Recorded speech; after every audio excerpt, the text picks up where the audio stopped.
Halo semuanya, perkenalkan nama saya Maria Ernesti Luruk dengan NIM 2007-01-0187 semester 4 kelas A program studi ilmu kesehatan masyarakat Fakultas Kesehatan Masyarakat Universitas Nusa Cendana. Tujuan saya membuat video ini adalah untuk memenuhi tugas mata kuliah epidemiologi penyakit tidak menular.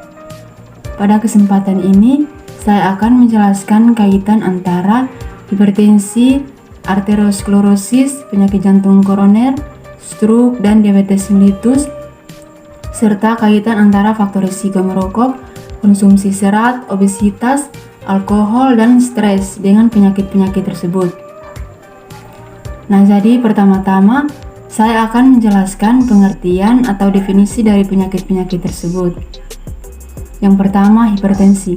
Hipertensi merupakan keadaan peningkatan tekanan darah yang memberi gejala berlanjut ke organ target lainnya, yaitu otak, jantung seperti stroke untuk otak, dan penyakit jantung koroner untuk pembuluh darah, dan hipertrofi ventrikel kanan untuk otak jantung. Nah, penyakit ini sering disebut sebagai silent disease karena seseorang yang menderita penyakit ini umumnya tidak mengetahui bahwa dirinya sedang menderita penyakit tersebut. Kedua, arteriosklerosis merupakan penyakit yang terjadi ketika pembuluh darah yang membawa oksigen dan nutrisi dari jantung ke seluruh tubuh atau arteri menjadi tebal dan kaku, dan terkadang membatasi aliran darah ke organ dan jaringan. Pada keadaan arteriosklerosis, plak yang sudah menumpuk dalam pembuluh darah sewaktu-waktu dapat retak atau hancur, sehingga plak akhirnya menyumbat aliran darah, atau disebut dengan stenosis. Hal ini akan menyebabkan fungsi jantung menjadi terganggu dan seluruh tubuh tidak menerima suplai darah yang segar kayak oksigen, sehingga aliran darah yang terhambat menyebabkan suplai darah ke jantung berkurang dan dapat mengakibatkan penyakit jantung koroner, dan aliran darah yang terhambat menyebabkan suplai darah ke otak berkurang sehingga mengakibatkan stroke. Nah, pada gambar pertama ini merupakan pembuluh darah dengan keadaan masih normal. Gambar kedua merupakan pembuluh darah dengan kadar kolesterol tinggi. Tampak terlihat gelembung-gelembung kolesterol yang mengikuti arus peredaran darah. Sedangkan pada gambar ketiga timbulnya plak akibat kolesterol pada dinding pembuluh darah. Sedangkan pada gambar keempat plak akhirnya menyumbat sehingga aliran darah yang disebut dengan stenosis yang menyebabkan serangan jantung. Yang ketiga, penyakit koroner. Nah, penyakit ini merupakan kondisi yang terjadi akibat adanya sumbatan pada pembuluh darah koroner atau pembuluh yang berfungsi untuk memberi suplai darah ke otot. Penyakit jantung koroner ini adalah kelainan otot jantung akibat kekurangan aliran darah koroner karena penyempitan arteriosklerosis pembuluh darah koroner. Yang keempat, stroke.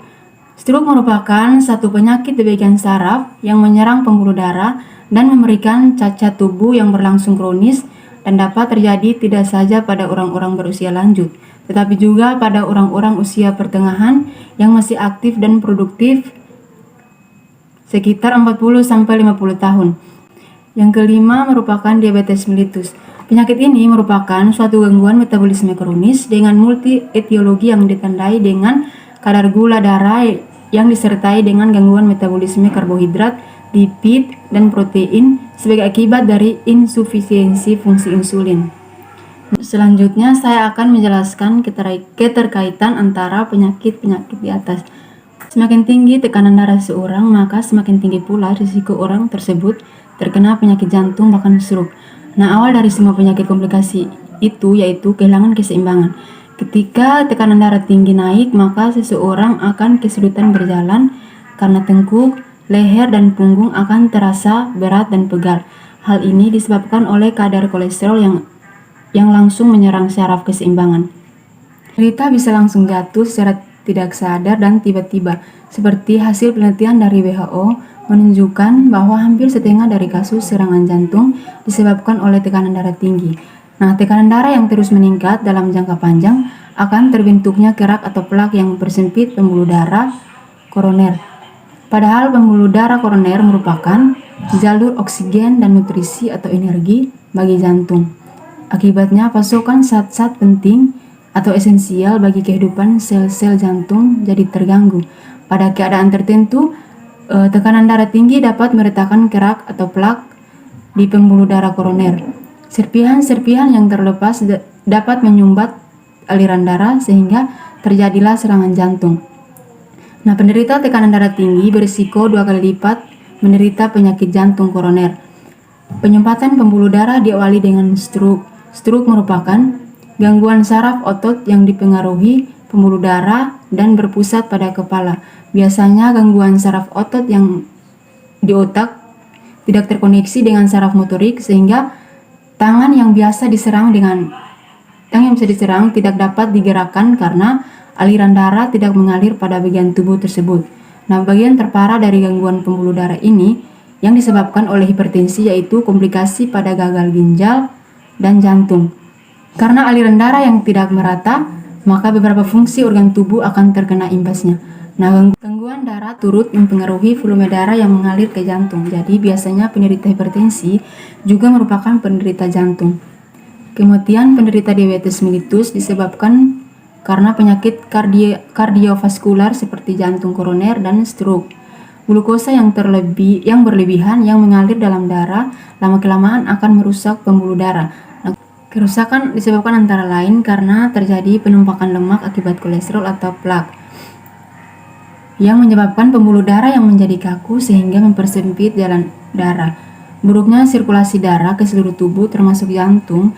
Hal ini merupakan risiko penyakit jantung koroner dan otak, merupakan risiko daripada stroke. Nah, pada saat ada terlalu banyak kolesterol dalam darah, maka ia akan menumpuk di dinding arteri. Hal ini kemudian akan menyebabkan proses yang disebut dengan aterosklerosis. Ini merupakan suatu bentuk penyakit jantung. Arteri akan menyempit dan aliran darah ke otot jantung menjadi lambat atau tersumbat. Selanjutnya, hubungan faktor-faktor risiko dengan penyakit-penyakit di atas. Yang pertama, merokok. Merokok dapat menyebabkan hipertensi karena akibat zat-zat kimia yang terkandung dalam tembakau, terutama nikotin, yang dapat merangsang saraf simpatis sehingga dapat memicu kerja jantung lebih cepat sehingga peredaran darah mengalir dengan lebih cepat dan terjadi penyempitan pembuluh darah. Rokok juga dapat menyebabkan meningkatnya faktor risiko seseorang terkena penyakit diabetes mellitus adalah nikotin. Karena di dalamnya terdapat senyawa racun terbanyak yang terdapat dalam rokok yang dapat menyebabkan resistensi hormon insulin dan mengurangi respon pankreas untuk menghasilkan insulin. Nikotin dalam asap rokok dapat menyebabkan penyumbatan arteri sehingga dapat menyebabkan penumpukan lemak. Hal ini dapat menimbulkan timbulnya terjadi jaringan parut dan penebalan arteri sehingga menyebabkan aterosklerosis.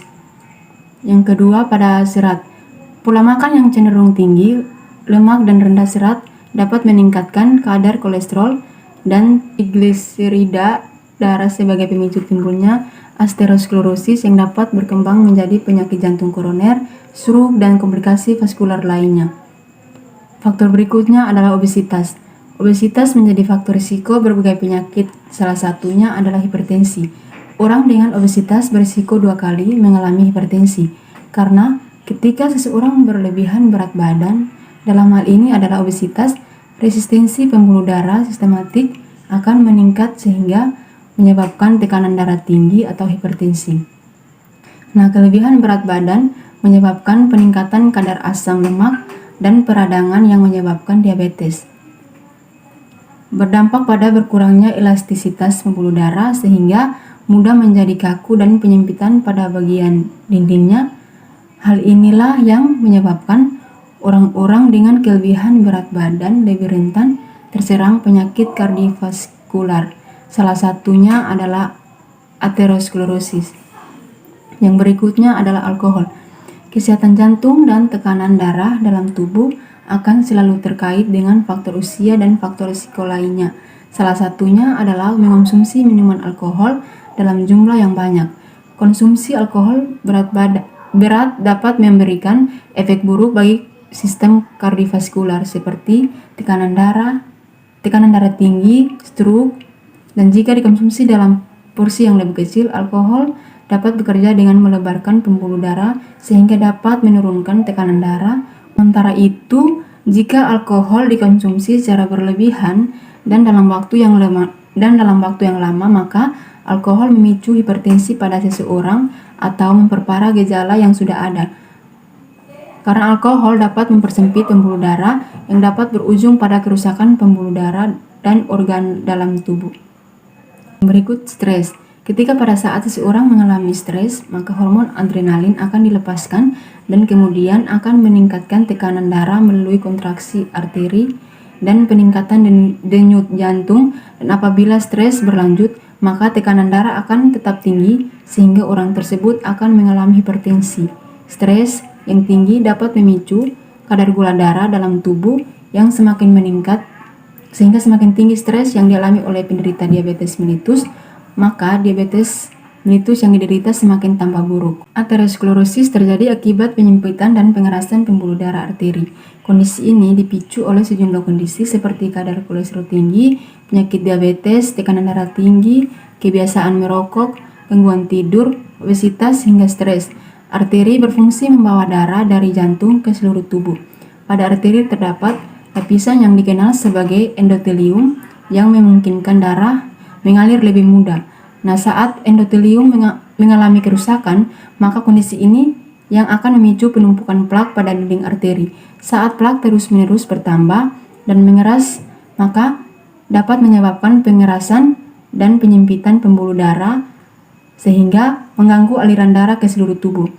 Nah, pada kondisi yang jarang terjadi, plak dapat pecah dan menyebabkan penumpukan trombosit sehingga menyebabkan gumpalan darah. Hal ini bisa memicu seseorang mengalami stroke atau jantung. Demikian hasil presentasi saya. Mohon maaf jika ada kekurangan atau kesalahan selama presentasi. Sekian dan terima kasih.